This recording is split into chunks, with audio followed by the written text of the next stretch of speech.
அவர்களை வணங்குவதும் வாழ்த்துவதும் நன்றே நன்றே என்கிற அளவிலே வருகை தந்திருக்கக்கூடிய அத்தனை நல்ல உள்ளங்களையும் நான் முதற்கண் வணங்குகிறேன்.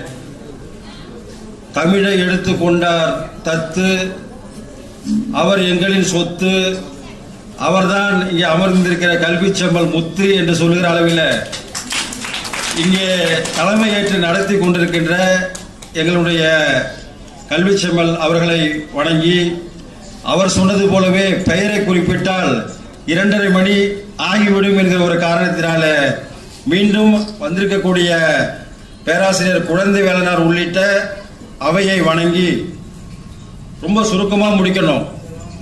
மனிதரை மனிதர் சரிநிகர் சமமாய் மதிப்பது நம் கடமை. வள்ளுவ பெரியான் சொல்லிய வழியில் வாழ்வது அறிவுடைமை. உழைப்பை மதித்து பலனை கொடுத்து உலகில் போரை தடுத்திடுவோம். அண்ணன் தம்பியாய் அனைவரும் வாழ்ந்து அருள்